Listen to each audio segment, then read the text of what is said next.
모든 인간관계의 기초는 신뢰, 곧 믿음입니다. 믿음이 깨어지면 인간관계는 위기에 빠집니다. 믿을 수 없는 사람과 계속 함께하는 건 쉽지 않은 일입니다. 혹시 믿음이 깨어져 인간관계가 끝난 쓰라린 경험을 하신 분은 없습니까? 그 관계가 다시 회복되기는 여간 힘든 일이 아닙니다. 오늘 본문은 깨어진 관계의 회복을 다룹니다. 이 관계의 당사자는 하나님과 그분의 백성인 이스라엘입니다. 아무리 생각해 봐도 회복은 불가능할 것 같습니다. 그러나 예상과는 달리 극적인, 기막힌 회복의 드라마가 펼쳐집니다. 도대체 하나님과 이스라엘 사이에 무슨 일이 벌어진 걸까요? 이스라엘의 배반으로 언약 관계가 깨어진 상태입니다. 놀랍게도 1절을 보면 이 언약 관계가 다시 회복됩니다. 그 결과 여호와께서 이스라엘 모든 종족 12지파의 하나님이 되십니다. 이스라엘은 그분의 백성이 됩니다. 언제요? 그때에는 미래의 어느 시점을 가리킵니다. 여호와께서 개입하셔서 새로운 구원의 시대를 열어주실 때입니다. 오늘 본문을 두 파트로 나눠서 우리 생각해 보겠습니다. 첫째로 회복의 비결은 하나님의 사랑이다. 같이 한번 따라서 읽습니다. 시작. 첫째로 회복의 비결은 하나님의 사랑이다. 아멘. 미래의 구원을 선포하기에 앞서 이스라엘의 초기 구속사가 간략히 언급됩니다. 그 기간을 보니까 출애굽에서 광야를 거쳐 가나안에 정착하기까지입니다. 여기서 이스라엘의 미래가 처음과 연결이 됩니다. 그리하여 과거의 구속사가 골동품, 단순한 역사적 유물이 아님을 보여줍니다. 과거의 애굽에서 종살이 했던 이스라엘의 조상들입니다. 여호와께서 그들과 종살이 기간 내내 그들과 함께 하셨습니다. 미래의 여호와께서 다시 이스라엘과 함께 하실 것입니다. 민족들 가운데 뿔뿔이 흩어져 종살이하던 유배민들이 그 대상입니다. 먼저 2절은 출애굽과 광야를 회고합니다. 지나간 역사를 회고하는데 출애굽과 광야, 칼에서 벗어난, 이 말은 애굽 왕 바로의 추격을 벗어나 홍해를 기적적으로 건넌 사건을 가리킵니다. 이렇게 여호와의 은혜로 애굽 탈출에 성공한 이스라엘입니다. 그들은 광야에서도 계속 여호와의 은혜를 경험합니다. 어떤 은혜죠? 여러 가지가 나오는데 한마디로 말하면 생존과 안전을 이제 보장하시고 책임지신 거죠. 생존과 안전을 보장하시고 책임지신 거. 그래서 만나와 메추라기 양식을 무제한 리필, 무제한적으로 만나와 메추라기 양식을 기적적으로 하늘에서 떨어뜨려서 먹여주시고, 그 물 구할 수 없는 그 광야에서 반석 깨뜨려서 생수를 또 원 없이 마시게 하시고, 또 그 험한 길 불기둥과 구름 기둥으로 갈 길을 인도하시고, 또 모든 위험으로부터 안전하게 지켜주시고, 이런 여러 가지 은혜들, 수많은 기적들 체험하고, 광야에서도 계속 출애굽 때부터 기적을 체험하고, 광야 기간 동안에도 계속 하나님의 기적을 체험하죠. 은혜를. 자, 이 광야의 은혜의 본질이 뭘까요? 예레미야가 핵심적으로 3절에서 딱 집어서 설명합니다. 이 광야의 그 은혜의 본질이 뭐냐? 핵심적으로 3절, 우리 다 같이 3절 말씀을 한 목소리로 읽겠습니다. 3절 시작. 옛적에 여호와께서 나에게 나타나사 내가 영원한 사랑으로 너를 사랑하기에 인자함으로 너를 이끌었다 하였노라. 아멘. 이게 가능한 번역이지만 이렇게 번역하는 것이 더 좋습니다. 2절 하반절과 연결해서 번역하면 이렇습니다. 이스라엘이 자기 안식처를 찾아 나섰을 때 먼 곳에서 여호와께서 그에게 나타나셔서 말씀하셨다. 나는 너를 영원한 사랑으로 사랑하였다. 그러므로 내가 너에게 인자를 계속 베풀었다. 여호와의 나타나심이 출애굽과 광야 그리고 가나안 도착 그 사이에 샌드위치처럼 그 사이에 위치합니다. 그러니까 시내산 강림 사건이 지금 배경인 셈이죠. 이스라엘이 가나안에 들어가기 전입니다. 그때 여호와께서 영광 중에 시내산에 강림하십니다. 거기서 이스라엘과 언약을 맺으십니다. 그리하여 여호와께서 이스라엘의 하나님이 되십니다. 언약 체결 과정 가운데 여호와의 사랑과 인자함이 뚜렷이 드러납니다. 이 영원한 사랑과 한결같은 신실한 사랑은 가나안 정착 이후에도 계속되지요. 그 확실한 결정적인 증거가 무엇입니까? 이스라엘과 유다의 멸망에도 불구하고 언약 관계가 완전히 끝장나지 않은 겁니다. 자, 여호와께서 이스라엘을 향한 자신의 마음을 어떻게 표현하시나요? 여호와의 마음은 사랑과 인자함입니다. 이스라엘을 사랑하시는 그분의 사랑이 얼마나 놀라운가요? 일시적인 사랑이 아니라 영원한 사랑입니다. 여호와의 변함없는 신실하심은 더욱 놀랍습니다. 이 신실하심이 이스라엘을 영원한 사랑으로 포근하게 감싸줍니다. 그것도 이스라엘의 연약함과 부족함과 허물과 죄를 메꿔가면서 말입니다. 솔직히 이스라엘이 이런 엄청난 사랑을 받을 만한 무슨 자격이나 가치가 있을까요? 이스라엘은 바람이 나서 외간 남자와 눈이 맞아 딴살림 차린 더러운 부정한 아내입니다. 아버지의 품이 싫다고 독립선언을 하고 가출한 어리석은 탕자입니다. 원래 신부 이스라엘에겐 신랑 하나님과 함께하는 풍성한 삶이 보장된 상태입니다. 탕자 이스라엘에겐 아버지 하나님의 울타리 그 안에서의 행복한 삶이 약속되어 있습니다. 그런데도 어리석게도 이 모든 복을 제 발로 뻥 걷어차버리고 떠나다니요. 이토록 못난 이스라엘에게 영원한 사랑이 어울리기나 할까요? 변함없는 이 신실함은 또 어떨까요? 그럼에도 불구하고 4절 5절에 따르면 그들에게 회복의 약속이 축복이 주어집니다. 회복의 약속 축복. 아수르와 바벨론에 의해 각각 멸망당한 이스라엘과 유다가 아닙니까? 그들의 회복을 가능하게 만드는 것은 무엇일까요? 출애굽 세대가 경험한 해방의 구속사와 영원한 사랑과 인자입니다. 세 종류죠. 여호와께서 그 해방의 구속사, 영원한 사랑, 인자로서 이스라엘을 다시 세우실 것입니다. 스스로 무너진 상태인데 여호와께서 이스라엘을 다시 세우실 것입니다. 그래서 이스라엘이 다시 세워질 것입니다. 사람, 여기 다시란 말이 계속 회복을 이야기하는 다시란 말이 계속 나오는데 사람들이 다시 예전처럼 소고를 들고 흥겹게 춤추며 나올 것입니다. 다시 사마리아 산마다 포도원을 만들 것입니다. 그 수확물인 열매를 즐기게 될 것입니다. 이처럼 멸망한 이스라엘이 새롭게 재건될 것입니다. 사람들은 다시 예전처럼 삶의 기쁨과 즐거움을 되찾을 것입니다. 자, 계속해서 5절에 심는 자가 그 열매를 따기 시작하리라 표현을 보세요. 이것은 구속받지 않는 자유로운 삶의 상징이에요. 땅의 결실이 더는 점령군의 손에 넘어가지 않는 거예요. 만약에 속국이면 생산해도 다 뺏기잖아요. 우리나라 옛날에 일제 군산에서 많이 이제 실어갔죠. 뭐 별의별 거 다 나중에는 숟가락까지 뺏어가지 않습니까? 땅의 결실이 더는 점령군의 손에 넘어가지 않는 거예요. 따라서 씨를 뿌린 자가 그 열매를 자기가 먹게 됩니다. 노동의 대가를 정당하게 받아 누리는 것이죠. 재주는 곰이 부리고 돈은 왕서방이 번다, 이 말이 통하지 않는 거예요. 이제는. 자, 우리 역시 이스라엘처럼 출애굽의 역사를 경험한 자들이죠.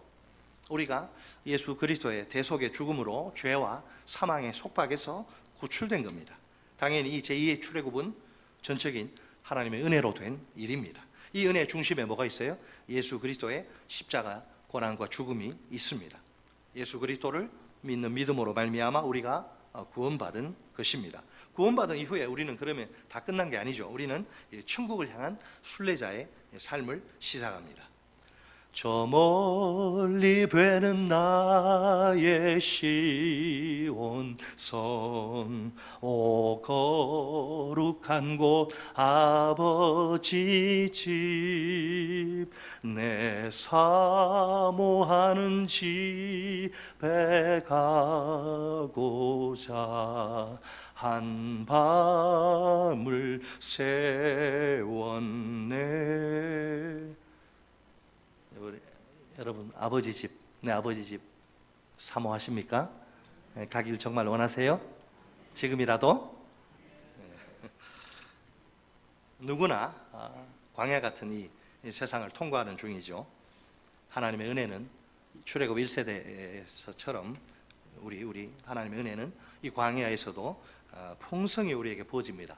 여러분, 어떤 은혜를 지금 받고 계시나요? 뭐 많이 있지만 대표적으로 공급의 은혜, 먹을 것, 마실 것, 입을 것 주님이 주시고, 또 기도 응답의 은혜, 하나님의 뜻대로 구하면 무엇이든지 주신다. 그리고 죄 용서, 그리고 인도, 유혹과 시험에서 승리, 우리가 이 광야에서 누릴 수 있는 은혜와 축복은 말로 다 할 수 없어요. 그렇지만 배은 망덕도 유분수지 우리는 쉽게 이 은혜를 잊어버립니다. 툭하면 하나님께 불순종합니다. 그분의 뜻을 거역합니다. 반역자처럼 살아가는 것이죠. 그러다 보니 하나님과의 관계가 자주 손상되고 맙니다. 우리는 의도적인 가해자고 하나님 일방적인 피해자입니다. 그런데도 피해자인 하나님이 가해자인 우리를 영원한 사랑으로 사랑하십니다. 한결같은 사랑을, 신실한 사랑을 계속 베풀어 주십니다. 이 사랑 때문에 하나님과 우리 사이가 끝나지 않아요. 정확히 말하면 하나님이 끝내지 않으십니다. 아니, 끝낼 수 없으십니다. 그 대신 우리를 회복의 길로 인도하십니다. 결국 회복의 비결은 하나님의 오래 참으시고 계속적으로 부어주시는 사랑입니다. 아무리 우리가 망가지고 깨지고 해도 항상 회복의 가능성이 우리에게 남아있으니 이 얼마나 감사한 일일까요? 그러므로 우리에게 절망이란 없습니다. 최악의 상황이라도 사실은 소망이 있습니다.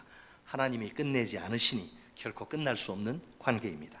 내가 다 포기하고 끝내려고 해서도 안 되겠죠. 모든 상황 속에서 하나님과 우리의 관계는 영원합니다. 이제 둘째 파트입니다. 회복의 동기도 하나님의 사랑이다. 따라서 하십니다. 시작. 둘째로 회복의 동기도 하나님의 사랑이다. 회복의 비결이 하나님의 사랑이고 회복의 동기도 하나님의 사랑이다. 이제 흩어진 자들이 본토로 다 귀환할 텐데 거기에 앞서서 이스라엘이 할 일이 있습니다. 여호와를 찬양하는 거예요. 여호와께서 이스라엘에게 찬양을 권면하십니다. 7절 상반절 말씀입니다. 7절 상반절 말씀, 여호와께서 이와 같이 말씀하시니라. 너희는 여러 민족의 앞에 서서 야곱을 위하여 기뻐 외치라. 너희는 전파하며 찬양하며 말하라. 아멘. 야곱이 민족들의 우두머리로 선포됩니다. 이미 심판받은 야곱이죠. 그렇다고 여호와에 의해 선택된 그 특별한 지위가 폐지된 건 아니라는 거죠. 누가 뭐래도 야곱은 민족들 가운데 첫째입니다. 예나 지금이나 여호와께서 베푸시는 그 영원한 사랑과 인자의 대상이라. 심판받았지만 영원한 사랑과 인자의 대상이라는 거죠. 그런데 7절 하반절을 보면 다시금 간청이 등장합니다. 7절 하반절, 여호와여 주의 백성 이스라엘의 남은 자를 구원하소서 하라. 아멘. 간청인데 이 간청이 뭘 보여주느냐? 약속의 성취를 보여줍니다. 여호와의 구원 행위는 아직 미래에 속한 일이죠. 그러나 그분의 취소될 수 없는 결정입니다. 따라서 언젠가는 반드시 성취될 것입니다. 놀랍게도 8절에 따르면 이제 한 걸음 더 나아가서 여호와의 구원 행위가 세계사적으로 확장이 됩니다. 8절 보세요. 보라 나는 그들을 북쪽 땅에서 인도하며 땅끝에서부터 모으리라. 그들 중에는 맹인과 다리 저는 사람과 잉태한 여인과 해산하는 여인이 함께 있으며 큰 무리를 이루어 이곳으로 돌아오리라. 아멘. 여호와께서 어디에서 이스라엘의 남은 자를 불러 모으십니까? 북쪽 땅과 땅끝에서 아수르와 바벨론에서 그렇게 하십니다. 사실 거기서 가나안까지는 대단히 멀고 험난한 길입니다. 귀환한 사람들의 명단을 보세요. 아니 그런데 맹인과 앞을 못 보는 사람과 다리 저는 사람과 잉태한 여인과 언제 아기 날지 모르는 여인과 해산하는 여인이라니요? 여행은커녕 스스로의 힘으로 걷기조차 힘든 자들이 아닙니까? 어떻게 이처럼 연약한 자들이 그 먼 길 본토로 귀환할 수 있단 말입니까? 뭐 자동차로 갑니까? 오늘날처럼 뭐 도로가 닦여 있어요? 한번 성지순례 가서 보면 기절초풍합니다. 그 광야를 보면 말이 안 나와요. 얼마나 험한 길인데. 이게 여러분 솔직히 이게 말이 안 되죠. 건강한 사람도 장담할 수 없을 만큼 힘든 길입니다. 그러니 이 연약한 자들은 꿈도 꿀 수 없는 일이죠. 그렇다면 그들의 무사 귀환은 철저히 하나님의 전적인 은혜입니다. 사람이 할 수 없는 일 누가 하신다? 하나님이 하신다. 자, 9절에 가면 여호와의 아주 어떻게 그들을 무사 귀환하는가 보여주는데 여호와의 아주 친절하고 자상한 인도가 매우 두드러집니다. 얼마나 우리 하나님이 섬세한 분인지 몰라요. 그들의 간구를 들으신 여호와께서 그들을 안전하게 인도하실 것입니다. 그들이 넘어지지 않도록, 여러분 잉태한 여인이 거기 넘어져서 계곡에 굴러떨어지면 둘 다 죽잖아요. 넘어지지 않도록 세심하게 배려하실 것입니다. 맹인이 발 헛디디면 어떻게 돼요? 큰일 나요. 그래서 그들을 메마른 그런 거친 땅이 아니라 물이 많은 시냇물가로 인도하실 것입니다. 그들을 험하고 굽은 길이 아니라 평탄한 길로 인도하실 것입니다. 그래 단 한 명의 낙오자도 발생하지 않게 될 것입니다. 그들의 귀한 길은 기쁨과 감격의 눈물로 가득 차게 될 것입니다. 70년의 포로 생활을 끝나고, 우리 예전에 천황이, 일본 천황이 1945년에 그죠? 항복 선언하고 그 라디오로 그거 다 이제 들으시고, 우리 어르신들 막 거리로 쏟아지는 대한독립 만세 태극기 흔들고, 우리가 이 지긋지긋한 35년의 이 일본의 이 제국주의에서 우리가 해방되었구나. 이 사람들 70년, 그것도 그 낯설고 물선 그 험한 땅에서 70년 살다가요, 얼마나 기쁘겠습니까? 어떻게 이 모든 일이 가능하단 말입니까? 그 대답이 9절 하반절에 들어 있습니다. 하반 우리 같이 읽습니다. 시작. 나는 이스라엘의 아버지요 에브라임은 나의 장자니라. 아멘. 엄청난 이게 말씀이죠. 여호와와 이스라엘 사이에 아주 특수한 특별한 관계로부터 이스라엘의 구원이 발생하는 겁니다. 사실 이스라엘은 여호와의 장자라 불릴 자격이 전혀 없습니다. 천하의 불효자식도 이런 불효자식이 없어요. 반역을 밥 먹듯이 하지 않습니까? 아버지의 가슴에 수없는 대못질로 피멍이 들게 할 정도입니다. 아버지의 가슴이 피멍이 들어요. 그처럼 끊임없이 반역하는데도 불구하고 변치 않는 것이 하나 있습니다. 이스라엘은 여전히 그렇게 못났음에도 불구하고 하나님의 장자라는 사실입니다. 이스라엘은 하나님이 결코 버릴 수 없는, 내칠 수 없는, 포기할 수 없는 그분의 아들입니다. 미우나 고우나 자식이라서 어쩔 수가 없습니다. 하나님도 우리처럼 뭐 다른 건 몰라도 자식 문제만큼은 마음대로 잘 안 되는 걸까요? 자식을 어떻게 버립니까? 호세아 선지자는 하나님의 이 눈물겨운 사랑을 감동적으로 선포합니다. 우리 다 같이 호세아 11장 8절로 9절 말씀을 한 목소리로 읽겠습니다. 시작. 에브라임이여 내가 어찌 너를 놓겠느냐, 이스라엘이여 내가 어찌 너를 버리겠느냐, 내가 어찌 너를 아드마같이 놓겠느냐, 어찌 너를 스보임같이 두겠느냐. 내 마음이 내 속에서 돌이켜 나의 긍휼이 온전히 불붙듯 하도다.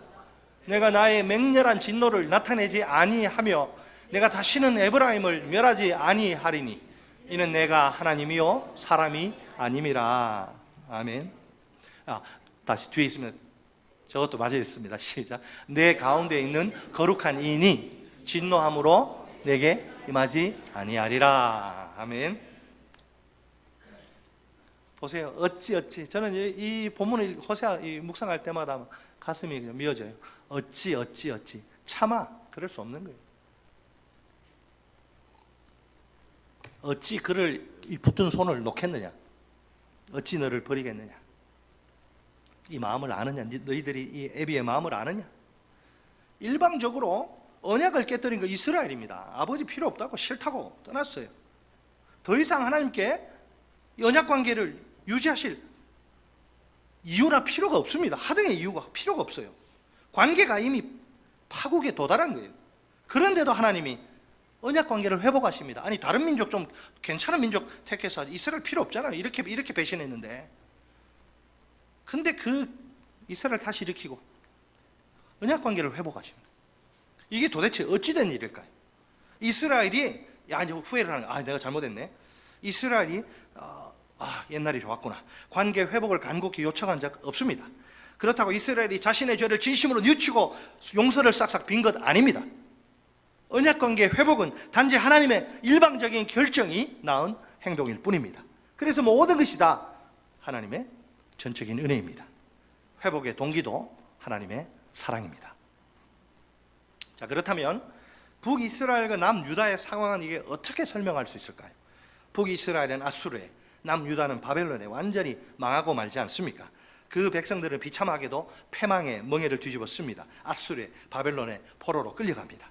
이 슬픈 만국과 포로의 유배 생활은 하나님의 심판이 틀림없습니다. 이 하나님의 심판은 그들의 죄에 대한, 죄에 상응하는 정당한 징벌입니다. 하나님 아버지가 사랑하는 자녀를 때린 것, 징계하신 것입니다. 따라서 이 징계는 망하라고 죽으라고 하는 것이 아니고 이 징계는 사랑의 매입니다. 신명기 8장 5절로 6절 말씀입니다. 같이 읽습니다. 시작. 너는 사람이 그 아들을 징계함 같이 내 하나님 여호와께서 너를 징계하시는 줄 마음에 생각하고 내 하나님 여호와의 명령을 지켜 그의 길을 따라가며 그를 경외할지니라. 아멘. 부모는 자기 자식이 잘못된 길로 가면 그냥 가만히 내버려 두지 않습니다. 한두 번은 말로 하다가 그대로 그래도 안 되면 반드시 징계합니다.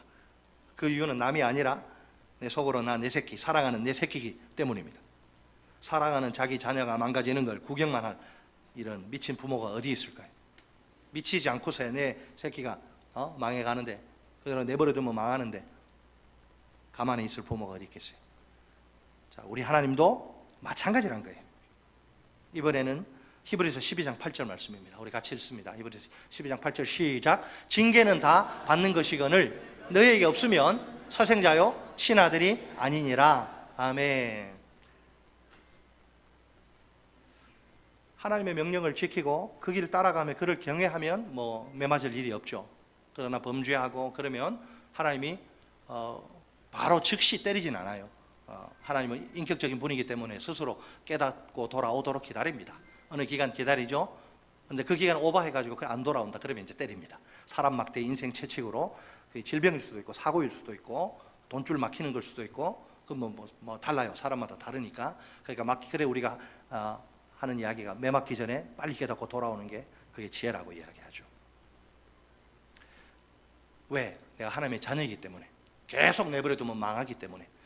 우리가 하나님의 자녀라면 징계는 다 받습니다.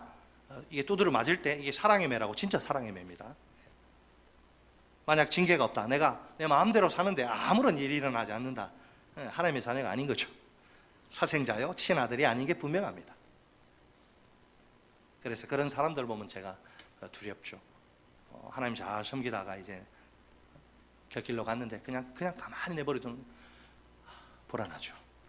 정확히 알 수는 없지만 원래 아버지 하나님과 아들 우리의 관계는 일시적으로 그렇게 찌그러질 수 있습니다. 우리가 하나님께 범죄한 경우에 그렇습니다. 그럴 때 하나님과의 관계가 이제 데미지를 입는 거예요. 관계가 손상되는 겁니다. 하지만 어떤 경우에라도 그 관계가 완전히 그냥 끝장나지는 않습니다. 아버지의 진노가 그분의 사랑과 인자 앞에서 무장 해제를 당해서 그렇습니다. 영원한 사랑이, 한결같은 사랑이 불타는 진노를 잠잠하게 만드는 겁니다. 이 세상 그 누구도 끊을 수 없는 아버지의 위대한 사랑입니다.